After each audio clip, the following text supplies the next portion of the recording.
বিসমিল্লাহির রহমানির রহিম।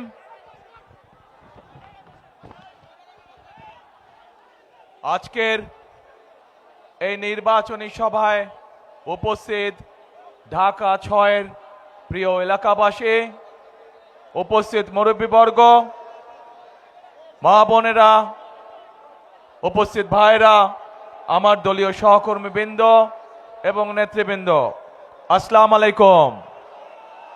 আসসালামু আলাইকুম। কেমন আছেন আপনারা? আলহামদুলিল্লাহ।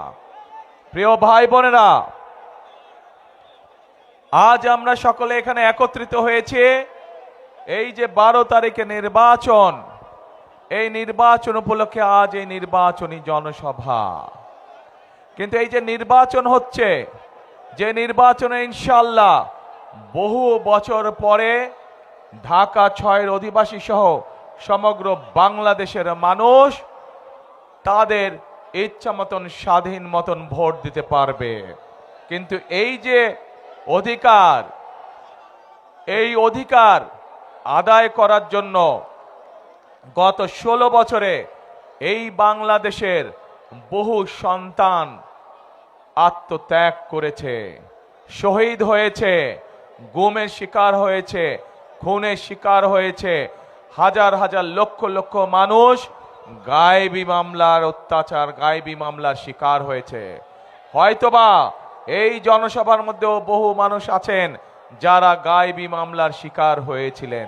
দিনের পর দিন আদালতের বারান্দায় থাকতে হয়েছে, তা না হলে জেলখানায় থাকতে হয়েছে। এত ত্যাগ তিতিক্ষার পরে এই নির্বাচনের অধিকার আদায় হয়েছে।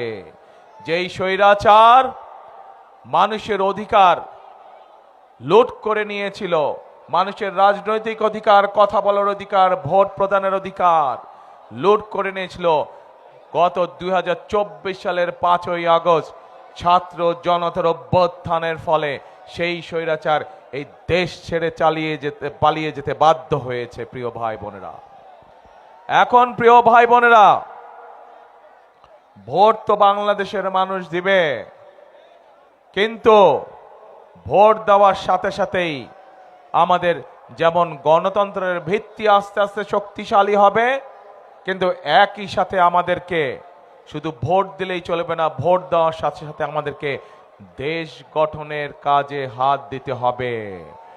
এই যে আপনাদের সন্তান ইশরাক হোসেন, ধানের শীষের প্রার্থী ইশরাক হোসেন, তার হাতে আমি আজকে আনুষ্ঠানিকভাবে ধানের শীষ তুলে দিলাম। আপনাদের এলাকার সন্তান, তারা বংশ পরস্পরায়, তারা এই এলাকার আসতে, ভাই কথা শুন, আগে ভাই কথা শুন, কথা শুন, আগে কথা শুন, তারপরে স্লোগান দিস। এই যে ইশরাক, শুধু ইশরাক না, ইশরাকের বাবা মরহুম সাদেক হোসেন খোকা, উনিও এই এলাকার মানুষের জন্য কাজ করেছিলেন, এলাকার মানুষের উন্নয়নের জন্য উনি কাজ করেছেন। ইনশাআল্লাহ ইশরাকও আপনাদের এলাকার সন্তান, ইশরাকও এই এলাকার মানুষের সমস্যার সমাধানে কাজ করবে, এলাকার মানুষের বিপদ আপদে থাকবে। এই যে ইশরাক একটু আগে তার বক্তব্যে বলল যে এই এলাকায় মানুষের হাসপাতাল প্রয়োজন, সরকারি হাসপাতাল প্রয়োজন। যেই হাসপাতালটি আছে এটি প্রয়োজন না, এটাকে আরো বড় করতে হবে। ইনশাআল্লাহ বাংলাদেশের মানুষের সমর্থনে বিএনপি আগামী দিনে সরকার গঠন করলে আমরা আপনাদের যে সরকারি হাসপাতাল আছে,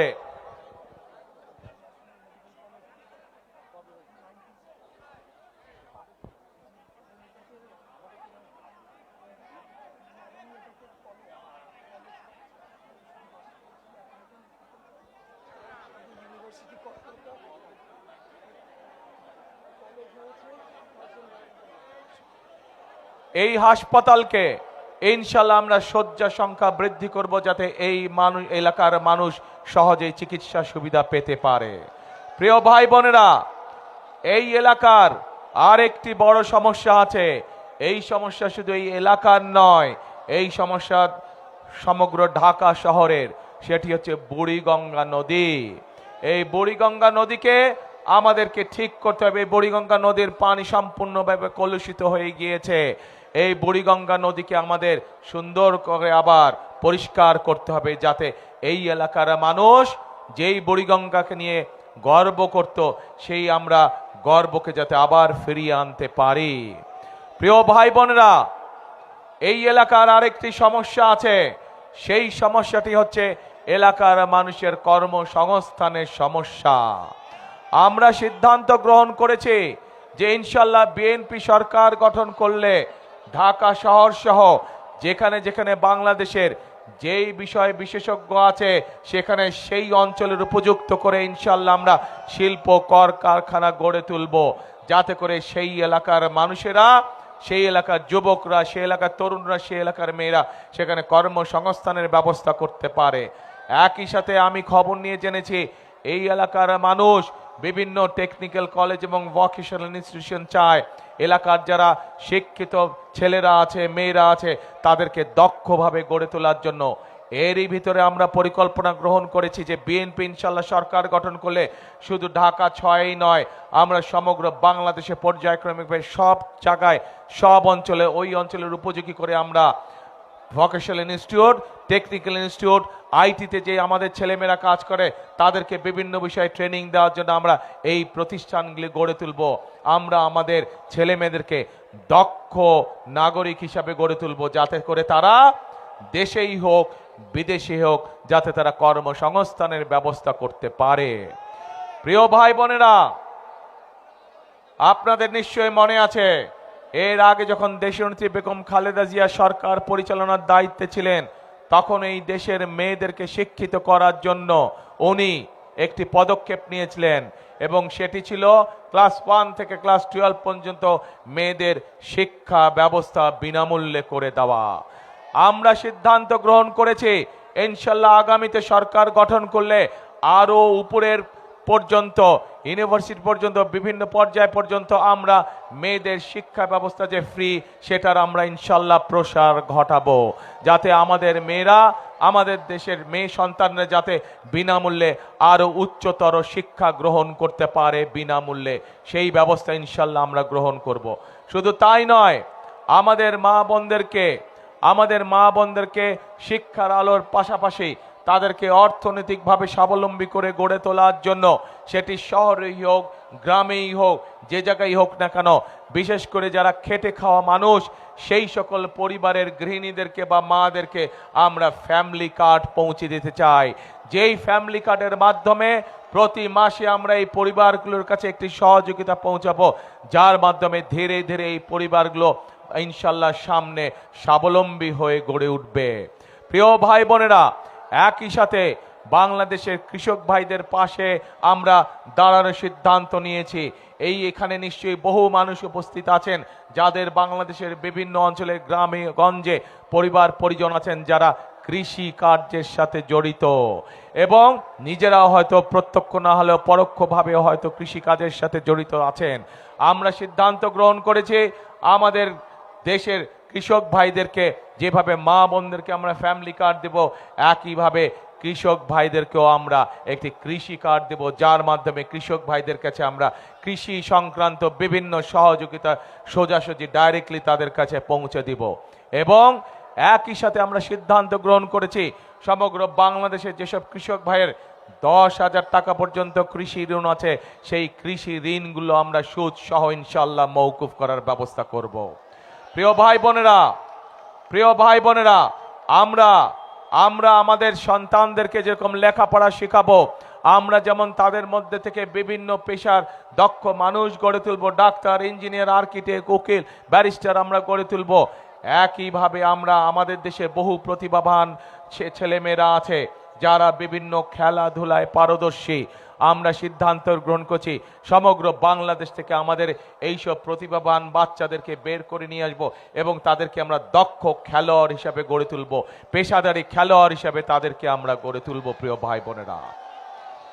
ভাই বোনেরা, নিশ্চয়ই আপনারা এর মধ্যে শুনেছেন বিএনপি দেশ গঠনের জন্য বিভিন্ন পরিকল্পনা গ্রহণ করেছে।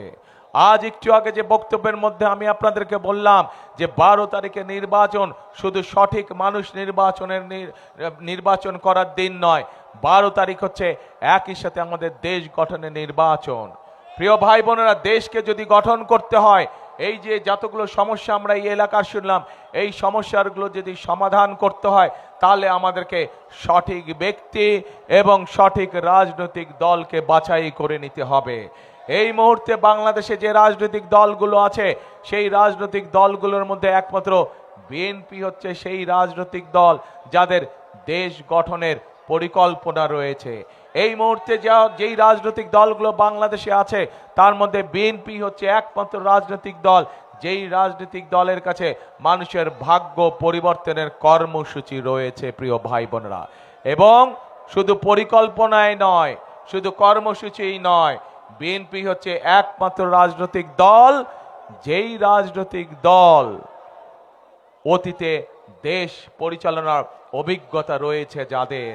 বিএনপি ছাড়া এই মুহূর্তে আর কোনো রাজনৈতিক দল নেই যাদের দেশ পরিচালনার অভিজ্ঞতা রয়েছে। প্রিয় ভাই বোনেরা, আজকের এই জনসমাবেশে বহু মুরব্বী উপস্থিত আছেন। মুরব্বীদের খেয়াল আছে দেশ স্বাধীনের পরে যারা দেশ পরিচালনা করেছিল তারা কিভাবে দেশের আইন শৃঙ্খলা পরিস্থিতির অবনতি করেছিল। এই মুরব্বীদের সেই অভিজ্ঞতা আছে যে দেশ স্বাধীনের পরে যারা দেশ পরিচালনা করেছিল কিভাবে দেশকে দুর্ভিক্ষের দিকে তারা ঠেলে দিয়েছিল, ফলে লক্ষ লক্ষ মানুষ সেদিন না খেয়ে 74 সালে মারা গিয়েছিল। কিন্তু পরবর্তীতে যখন শহীদ রাষ্ট্রপতি জিয়াউর রহমান দেশ পরিচালনার দায়িত্ব পেলেন, উনি শুধু দুর্ভিক্ষের হাত থেকেই দেশকে রক্ষা করলেন না, বরং শহীদ রাষ্ট্রপতি জিয়াউর রহমান সেদিন বাংলাদেশে দ্বিগুণ খাদ্য উৎপাদন করেছিলেন, বরং খাদ্য রফতানি করা হয়েছিল এই বাংলাদেশ থেকে। শুধু তাই নয়, কঠোর হস্তে শহীদ রাষ্ট্রপতি জিয়াউর রহমান সেদিন বাংলাদেশের আইন শৃঙ্খলাকে রক্ষা করেছিলেন। প্রিয় ভাই বোনেরা, পরবর্তীতে যখন দেশনেত্রী বেগম খালেদা জিয়া দেশের দায়িত্বভার পান 90 স্বৈরাচার আন্দোলনের পরে, সেই সময় দেশের কলকারখানা স্থাপনের মাধ্যমে, দেশের জনগণের কর্মসংস্থানের মাধ্যমে আন্তর্জাতিকভাবে দেশনেত্রী খালেদা জিয়া বাংলাদেশের জন্য উপাধি নিয়ে এনেছিলেন এমার্জিং টাইগার হিসাবে। সারা বিশ্ব সেদিন স্বীকার করে নিয়েছিল যে বেগম খালেদা জিয়া, দেশনেত্রী খালেদা জিয়া বাংলাদেশকে অর্থনীতিকে শক্তিশালীভাবে গড়ে তুলেছিল, বাংলাদেশে কর্মসংস্থানের ব্যবস্থা করেছিল বাংলাদেশের মানুষের জন্য, এবং হাজার হাজার মিল কলকারখানা সেদিন স্থাপিত হয়েছিল বাংলাদেশের এই মাটিতে। শুধু তাই নয়, প্রিয় ভাই বোনেরা, 96 সালে যখন যেই স্বৈরাচার 5ই আগস্ট দেশ ছেড়ে পালিয়ে গিয়েছে, আমরা দেখেছি বিগত 16 বছর ধরে বাংলাদেশে মেগা প্রজেক্ট হয়েছে এবং এই মেগা প্রজেক্টের অন্তরালে মেগা দুর্নীতি স্থান করে নিয়েছিল। আমরা দেখেছি এই অন্তর্বর্তীকালীন সরকারের সময় মানুষের সামনে তথ্য প্রকাশ করা হয়েছে যে স্বৈরাচার পালিয়ে গেছে তাদের সময় প্রতি বছর $16 বিলিয়ন করে এই দেশ থেকে পাচার করে দেওয়া হতো। এই স্বৈরাচারের দল যখন 96 সালে ক্ষমতায় আসে, ক্ষমতায় আসার পরে তারা বাংলাদেশে কে দুর্নীতির শীর্ষস্থানে নিয়ে গিয়েছিল। কিন্তু 2001 সালে যখন দেশনেত্রী খালেদা জিয়া জনগণের পক্ষ থেকে আবার দেশ পরিচালনার দায়িত্ব পান, তখন দেশনেত্রী খালেদা জিয়া কঠোর হস্তে দুর্নীতি দমন করেন এবং 2005 সালে দেশনেত্রী খালেদা জিয়া দুর্নীতির কলঙ্ক থেকে বাংলাদেশকে মুক্ত করে নিয়ে এসেছিলেন।